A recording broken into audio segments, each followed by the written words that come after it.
Sorry. I was DNA airport today?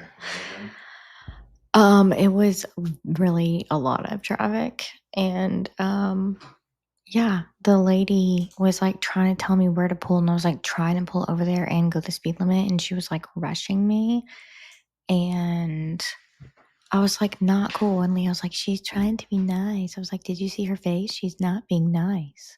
Hey, we all have that face. You know, again. Turn your monitor levels down. Click the two little people down at the bottom. Oh, You can just slide mine all the way down. cool. I got a housing and a hippie joke for you. Oh. It's kind of fitting for you. Okay, great. How do you tell if a hippie has been to your house? Oh God, I mean, a number of ways. Just one surefire way. How do you tell if a hippie's been to your house? The back door's open. Oh, he's still there.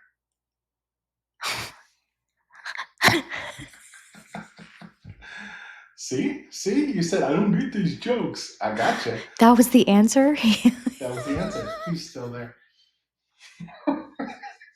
Hey guys, Aaron Cochran, by Tennessee Dirt Team Lead.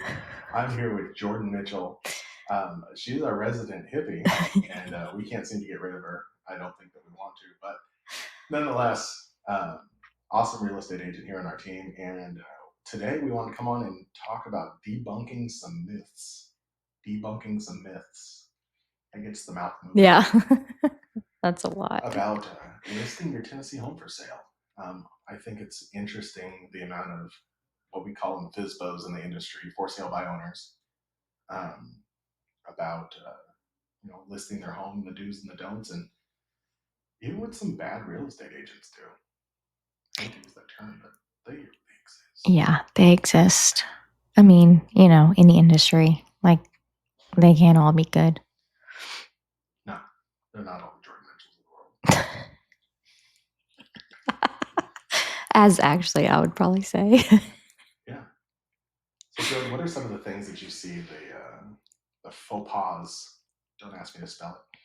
The faux pas of listing a home. Like, what are mistakes that you see people make, both inexperienced or lazy agents, or people that are listing their home for sale on their own? What are some mistakes that you see they make? So, not getting professional photos is a huge one. But I have an iPhone. It takes really good photos. No, I take pictures of my kids all the time. I don't care.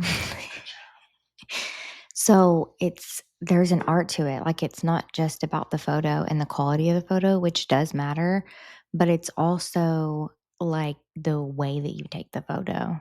So lighting and where you're standing and the view and the angle and making sure that it flows together where people can look through the photos and it's easy for them to see like, okay, this is where you enter the room. This is where, my outlets are, my light switches, seeing the ceiling, like if there's a tray ceiling or, a high ceiling, a slope ceiling, any of that. It's really important. And so that's why you hire the professionals because they know what they're doing. I hate it when agents pay for enhanced photos. You know what I'm talking about? Like, I call them the catfish photos that you see on Yeah. MLS or on Zillow and things like that. The ones that I really like is like I really like the ones that like show the house like what it would look like at like sundown, like whenever the sun's setting. Photos, yeah. Like I do like those, but whenever you have photos taken and you look at the pictures on MLS and then you actually go see the house and it looks totally different, yeah, that's a problem. And I tell my clients I hate it when people do that. You know why? Because we get really excited about the house. Oh, this is it, and I've become really good at spotting a catfish home. Yeah. On Realtor.com or on our MLS, and I want you to have the same energy when you walk into my listings. Right. Like I want you to fall in love with it and just validate how much you love it when you walk in. I Yeah. don't need your fisheye lens. Right. Yeah. I think another thing is Yeah, I mean, that just kinda goes back to the point of you saying, like, I have an iPhone and, like, I take pictures of my kids, like, I'm a photographer, and again, like, it's just different. So, if you think that you can be fancy and you know what you're doing and you're gonna do some cool stuff, and, like, maybe you think that's cool, but the point of it is to have a product that everyone likes, not just a couple people, you know? Like, it's not just I need an you. accurate representation of the home. Yes. Yeah. Yeah. So that you can decide if you like it or not and wanna go see it, and you're not surprised when you walk in. We should start a video series about the. You ever seen like the memes online on like Instagram or something like that, and it's like your realtor's business card, and then your realtor in person, and it's like Oh, yeah. you're like, oh, that's not what I'm getting. We Right. should do that with the listing photos and be like, hey, check out the listing photo, and then let's get there and be like, oh, Yeah, I mean, sometimes even I don't know, another thing is just, like, before you take the photos and before you list the house, like, just cleaning it up. you Um, know what my biggest pet peeve is? what Open toilet seats.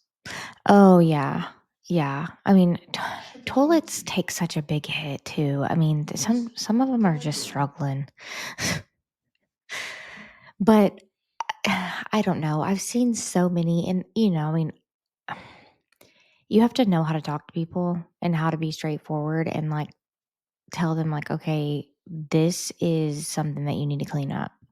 And, like, what we did whenever we had an agent, obviously, whenever we sold our house in Colorado, um, we knew we were moving, so we cleaned out all of the additional clutter and we packed it up, or we got rid of it. And whenever we packed it up, I say, like, we put stuff in totes and boxes, and it was in the garage, which is kind of like what a garage is used for a lot of people, is storage. So you're not paying for a storage unit, and it was out of the way.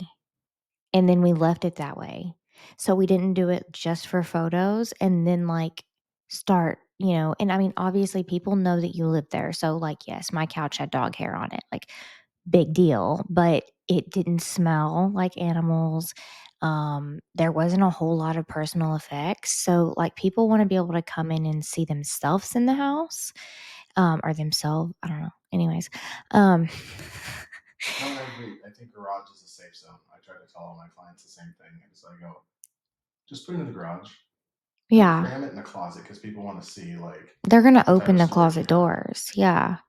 And I mean, they can look in the closet. It's not like, I don't want your garage to look like a hoarder, and, like, no offense to hoarders, I understand, like, that's a problem, but also Yes, they can. not Hoarders. good. So, like, I didn't have photos taken of the garage on my last listing because I knew that they were, working on it and that there was stuff in the garage, and I'd like for it to be, somewhat organized, especially for your sake if you're needing to find things because you're still living there. But just a general, like, you would be surprised. Probably not you, but a lot of people would be surprised to see the way that people live. And Yeah. so you can't just, even if you're like, yes, I'm going to sell my house myself, you cannot just, like, leave everything the way that it is. Like, yeah, maybe it'll sell, but there are ways to set yourself apart and to make sure that people are attracted to your home. And it looking like a complete nightmare is not one of them. You ever walk into a listing with a buyer and just smell the cat box as soon as you walk in the door? Oh, yeah. And you're Yeah. like, oh my gosh, I'm so offended just walking in here. I don't even necessarily like the house. Yeah, it smells is a huge thing. Like, that's a really large turn off. You Both know, directions, though. Don't have offensive smells, but don't light every candle in the house yeah. because what are you trying to cover? Yeah, and that gives me a migraine. Like, and the other day, I showed someone a house and I went in and I was, like, opening everything up and turning the lights on. Um, and it was, like, out in the middle of nowhere, and I had to use the restroom. Well, it that taught me a lesson. When you go and look at a house, you need to make sure that you flush the toilet and see if there's a smell. 'Cause sometimes there is. Yeah. So, I What's mean, another toilet rule come when looking at houses? You always check the water. Turn the faucet on first. yes, Never leave the yeah. water in the tank. See if it, like, how quickly it, like, fills up. Like, I've done open houses where I had to go and then, another agent had to go or something like that, and I'm, like, sitting there waiting on the thing to fill back up because it's so slow. So, like, yeah, that's another thing. If you're gonna list your house, like, make sure that everything is functioning. Make sure that all of your light bulbs work, that all of them Oh my gosh, I match. hate that. Um, even, like, if you're going to be showing to people that are not necessarily represented, especially, like, if you're selling it yourself and you're just telling all your friends about it and they're telling their friends and so on and so forth, um, making it, like, easily known, like, how you control each thing. Like, the last thing you want is someone standing there for 20 minutes trying to turn on the light or see if the fan works. Making sure that whenever you know that there's a showing coming and it's somebody that's not represented, that you have things open and light, windows open, things like that. And I mean, that's another thing for photos. Like, that's why you get professional photos, because they know those things. Like, you get what you pay for in life, really, in general. Yeah. Well, and that's the big thing. Like, I can understand if the house is vacant. Like, turn the lights on. The agent will have to turn the lights on, stuff like that. But if you're living there and you're literally leaving and a showing's coming in, make sure your house is presentable. Turn all the lights on, open the blinds, make it look the way you want it to look. Yeah. So you want people to come in and make it easy for people to buy. Make it easy for people to experience your home and not walk into that dark environment. What Motel 6 used to leave the light on for you. Yeah. Like, Motel 6 can do it. You can do it, right? Yeah. I mean, even just like, say that you just had dinner. Like, get the dishes rinsed and put in the dishwasher. Like, it doesn't have to be like, oh my God, everything in the world is just completely done all the time because you are living there. But you do need to make sure that visible things are, that's a big thing. Is I showed a house not too long ago, and it was really nice. Like, it was one that they had came in and completely updated everything. Mm-hmm. But when you looked a little closer, like, okay, everything looked really nice at first glance, and then when you started opening things, like, there were drawers painted shut, and Mm-hmm. the I closets on the very familiar with inside that were house. original wood paneling, and they just painted over it. And, like, the buyer was super concerned because she's like, I don't like bugs. I mean, I don't really know who likes bugs. I mean, in their house, like, I don't think anybody would want that, but maybe. And there's, like, slats, where she's like, I don't know what can fit through there. And I'm like, I want to be honest with you. I feel the same way. We're on the same page here. Like, I went to a house once that had a beehive in the wall and they didn't know it. could they not hear that? Well, we were standing outside and there was a stucco home, and I was watching the bees fly in behind a trim piece, and I was like, "There's a lot of bees that went in that since we've been standing here." So I go inside and I listen to the wall, and I'm like, "The wall is buzzing." So I called the listing agent and I was like, "Heads up!" And the funny thing is, the listing agent, it was their home, like, and they didn't even know.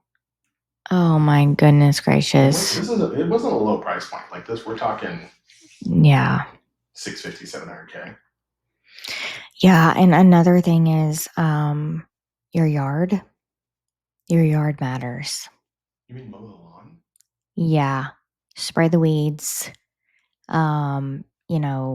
If everything is scattered everywhere, you trim the bushes.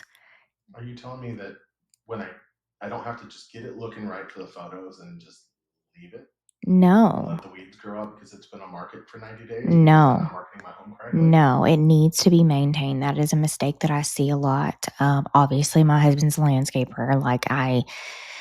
he has to go a lot of times on weekends for people that have investment properties. And, if they decide to sell one of them and they're having open houses on Saturday and Sunday, multiple weeks, then he's got to go over there and make sure on his schedule that he has the time to get those looking right, for especially for the open houses, but also just to keep that maintenance. And it's not like, you don't have to do anything crazy. It's really not super expensive. And Most people can do it themselves if they're able, like physically. Um, and, so I'm not trying to say like, hey, you have to hire somebody and do a whole new landscape, but things need to be safe in and around your house and they need to be presentable. And that includes, um, sometimes your house needs to be power washed. My house needs to be power washed right now. And I'm not gonna lie. I mean, it's a pain, it's one of those things. Um, and then just making sure that it doesn't look like you haven't done anything.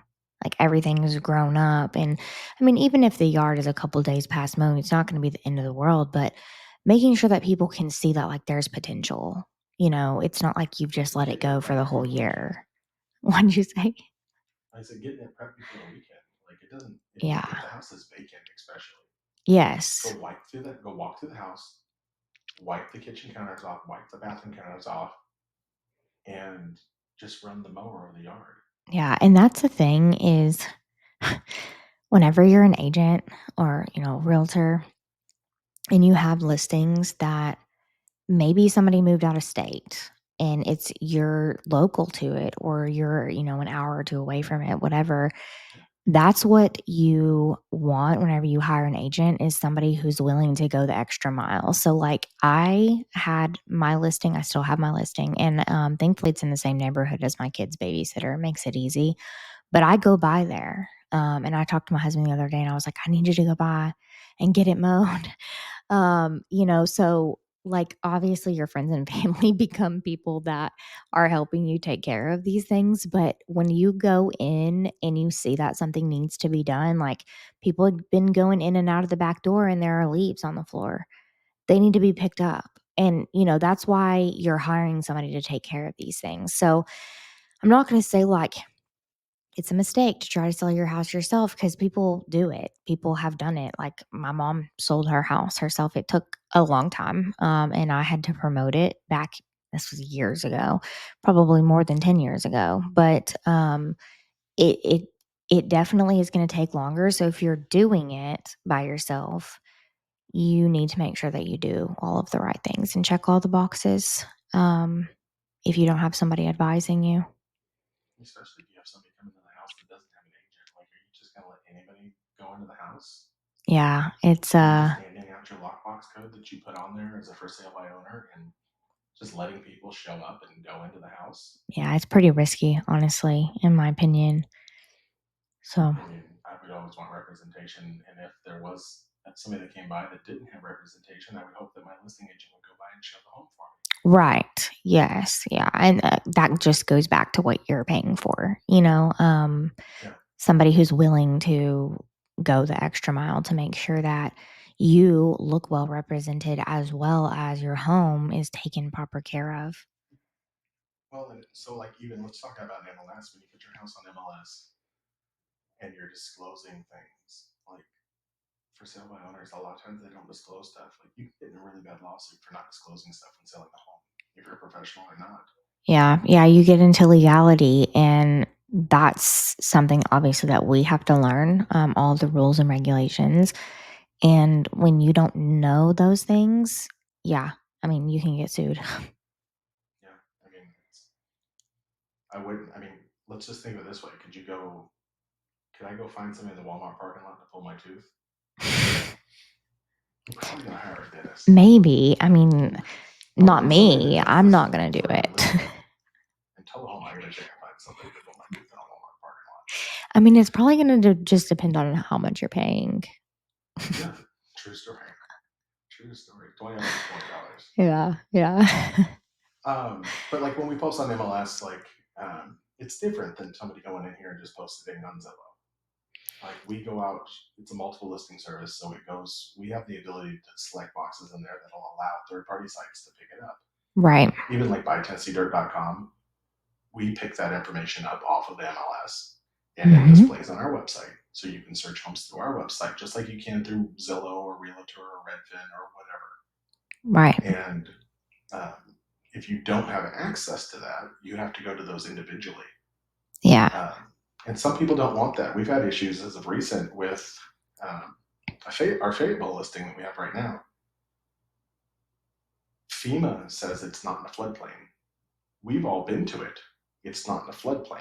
Yeah. Not flooding at all. But Redfin and Zillow and those websites are stating that it's in a floodplain. So our client is just super upset because they're misrepresenting it, even though we didn't put it on there. And there's no way to change it. So he's been trying to reach out to these places individually, going, hey, you're misrepresenting my home. I didn't ask you to misrepresent. We gave you the information through the MLS and through FEMA's website. Was it listed by them first? Is that why it's doing No, that? no. It's just they only pull A, B, and C from the MLS and then supply their own stuff through X, Y, and Z I to wonder verify stuff, which is not accurate. where are they getting that information, I wonder?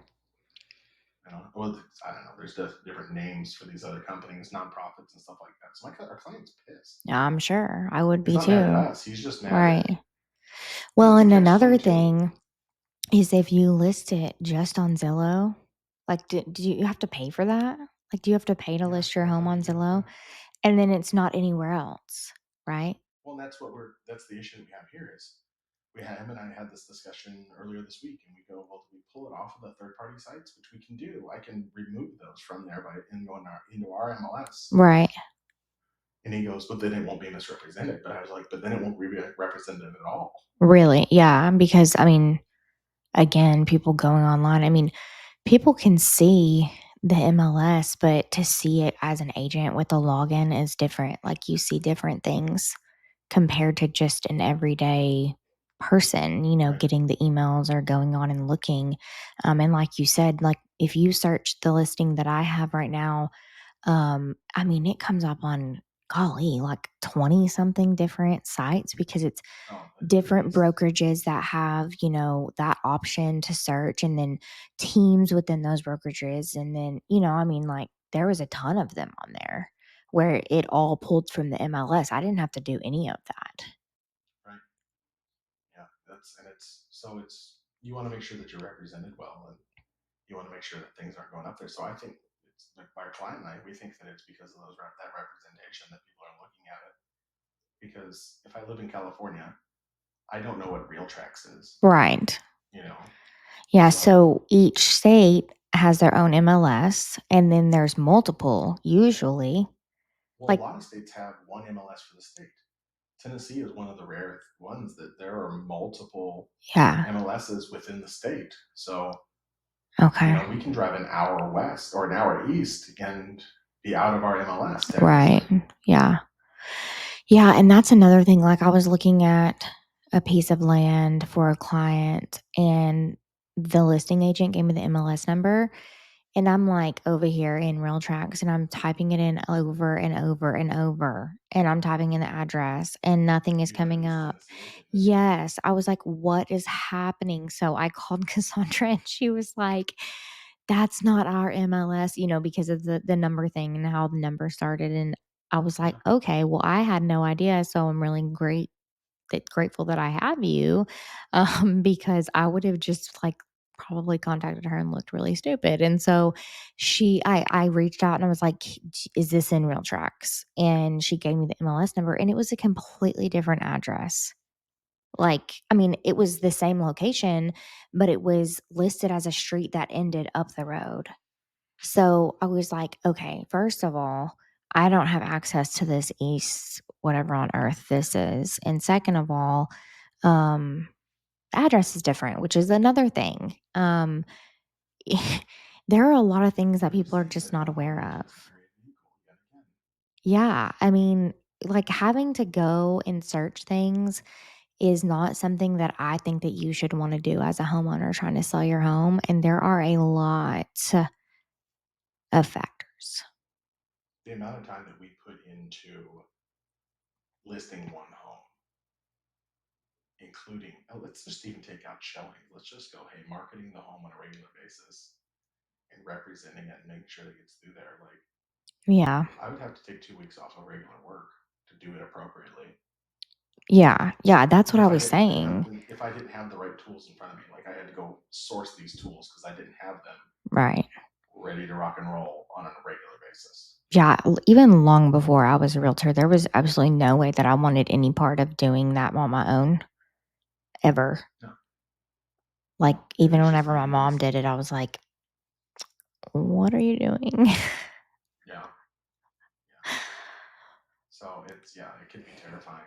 So we're talking about making sure the house is clean, making sure the house is presentable, good photos. Don't take cell phone photos. And photos aren't horribly expensive when you think about what you get for it. Like our photographers that go out No. and take our photos, they just hold the button and it's just rapid fire. They take like 30 photos, stitch them together, and make one super high quality, well lit photo. Yeah, And it's pretty it's cool like the way it's that they not do just it. a point and shoot.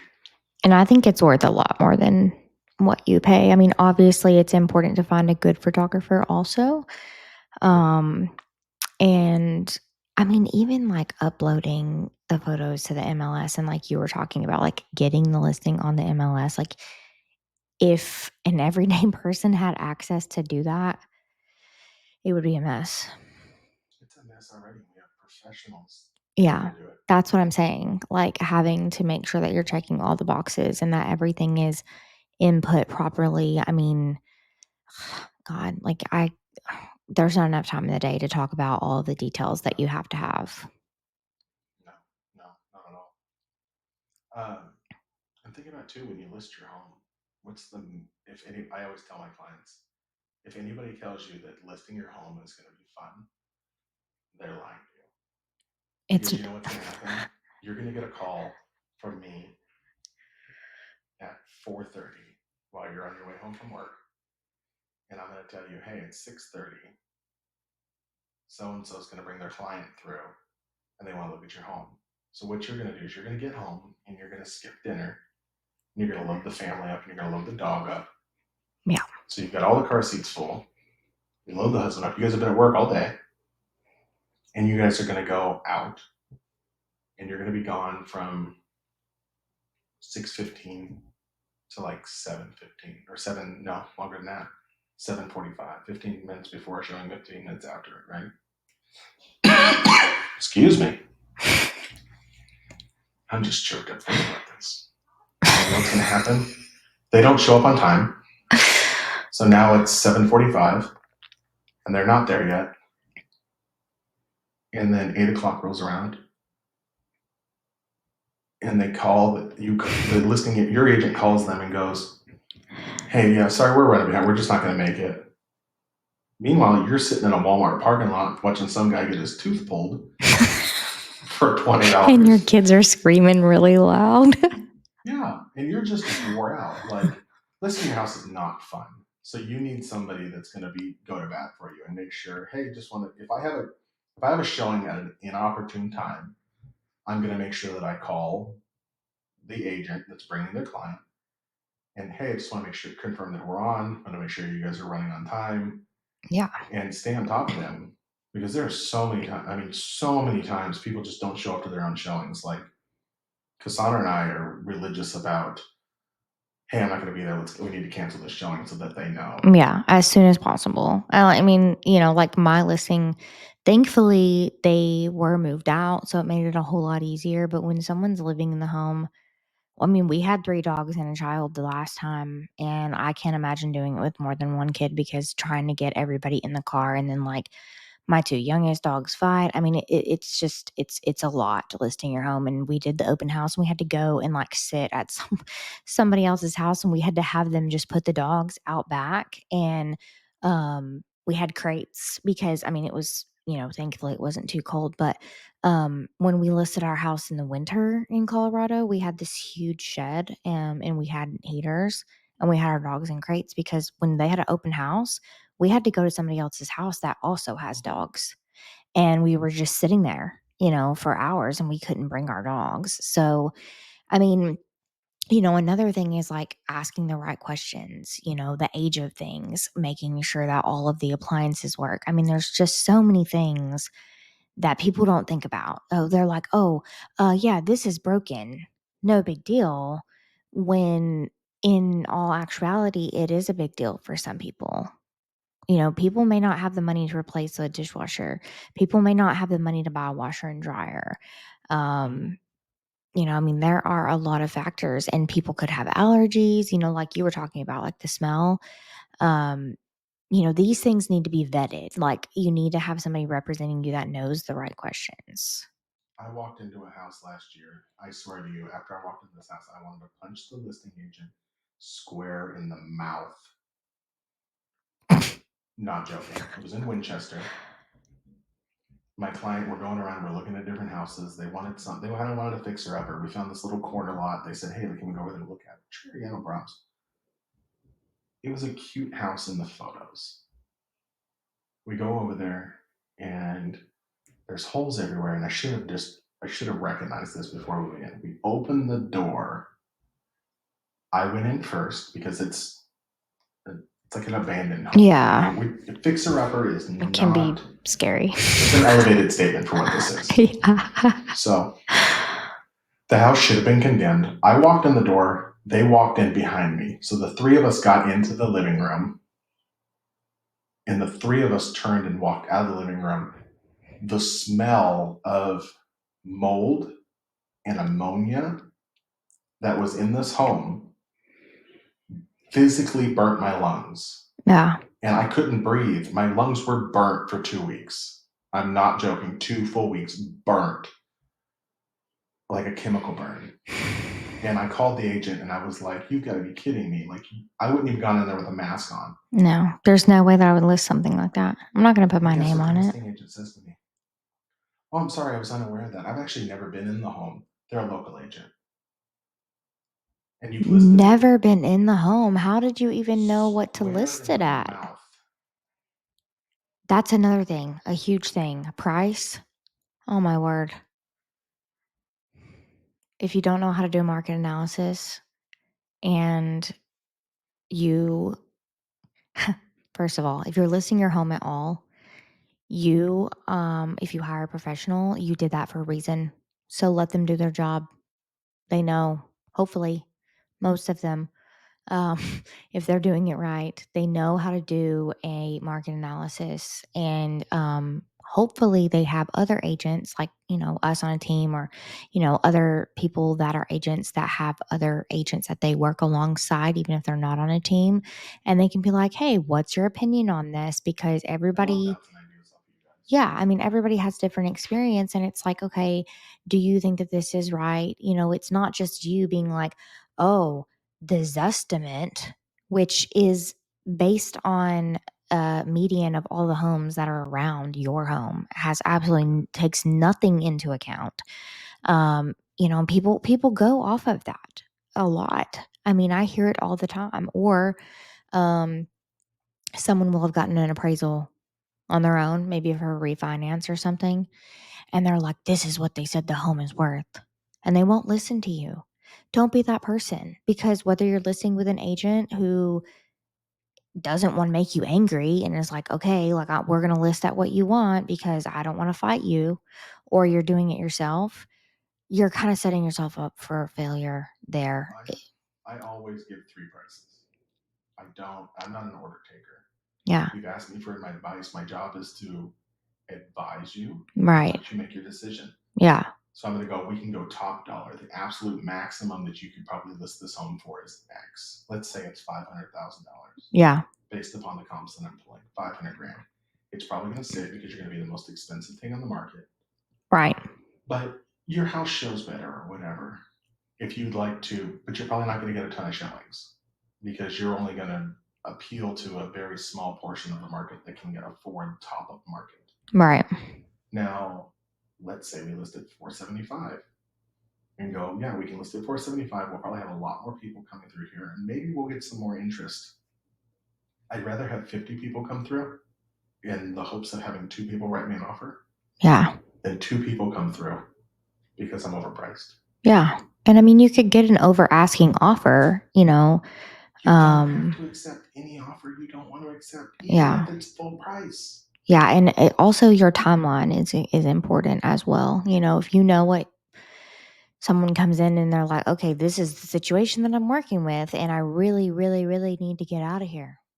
for X, Y, and Z relocations, reason. divorces, Yeah. all those. There's a lot of times that time is of the essence, and you want to get the house sold. So maybe we listed a little under, not drastically under, but Yeah.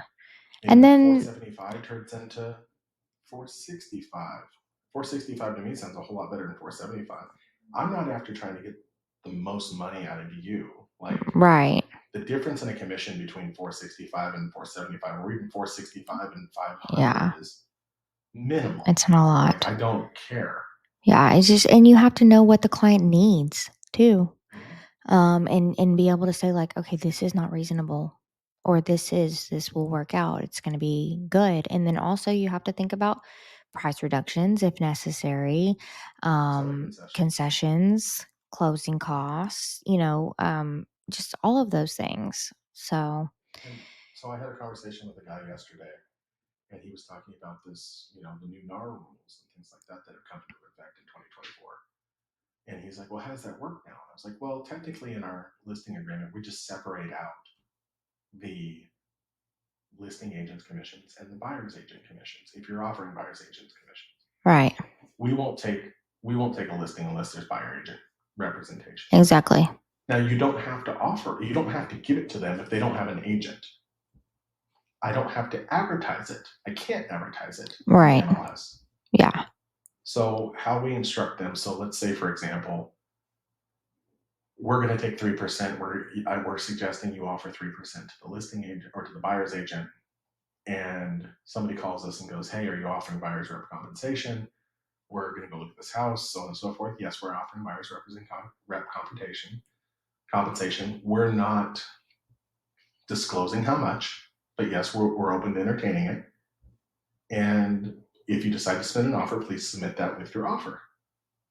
Now, if we're able to negotiate something where there is no buyer's rep, that compensation paid by the sellers, because Sandra and I don't take that. right, That money just goes back into our seller's pocket. yeah, So our compensation is completely separate than that, versus before it was together. So it would have been 6%, and we would have offered 3% to the buyer's rep. yeah, Um, but we would have had the right to keep that, which I don't. I agree with that new movement, and agents shouldn't be greedy. Our yeah. goal is just to get the job done for the client at a reasonable price and a reasonable time frame. Yeah, like you have fiduciary duties to them, so you don't need to Right. be lying, deceitful. No, It's not going to get you anywhere. no, I will tell you, a lot of buyers that come to the table do need compensation for their agent. They can't pay it out of pocket. Yeah, They're putting X number of dollars down, or they don't have any money down. It's just very common. There's assistant programs and stuff like that from right. state and federal that will help them get a home with zero money down, but they don't have the money in addition to the money they don't have for the down payment to pay an agent. So, Yeah. uh, so they would need that. So be aware of that when listing your home as well. So, Also, last but not least, but wait, there's more. when And then you list at a certain price, that's obviously not the amount that you're taking. And you can't even say, oh, well, I owe this much. I'm going to make this much. And the difference is what I get to take home because also, no, most of the time, that's not accurate. And you need somebody who's a professional who can look at the numbers and tell you. And by the way, you can pay someone to be a facilitator if you're not aware of that, and just do the paperwork and make sure that you're following the law. Even if you're like responsible for photos, still yourself. The agent is making sure that you are doing the right thing, following all the rules and regulations, and your paperwork is accurate and complete, and you are in compliance. So that is a thing if you need just that. But um, can you imagine selling a home without the proper paperwork, yeah, I or buying mean, a home without the proper paperwork? And yeah, then 5 years from now, Joe homeowner decides, I want it back. yeah, And they didn't do X, Y, and Z, and they hire a lawyer and they take it back from you. hmm Yeah. yeah. I mean, that even comes down to the closing company that you use, the Yeah. title company. So Yeah. there's just a lot of things. Like I said, I could talk about it all day. That you learn And, as you go, and don't and hide things. oh yeah, Don't pay oh for my the water god, damage. That the water damage Don't hang a picture over a hole. No. Sweep the And stuff if under the rug. you do have something that you can get repaired, make sure that it's presentable on the outside as well, just because things can scare people away. Yeah. Pink walls can't scare people away, apparently. I don't make the rules. Yeah. Jordan and her recent Barbie house now. So, well, Jordan, hey, I appreciate having you on today. It's been a lot of fun. I know we can talk forever about this, but hopefully that'll give you guys a little insight into listing your home and some of the daily stuff that we go through as professional agents here in Tennessee. I'll make sure Jordan's contact information is in the description below. Make sure you guys subscribe, like, hit the notification button, and yeah, we appreciate you all. And if you have any questions about listing your home, uh, advice is always free. Pick up the phone, give us a call, shoot us a text, comment below. We'll answer. Yep. Take care, guys. Hope you guys have a great week. Bye. Bye. Can't take me anywhere. Whose kids are these?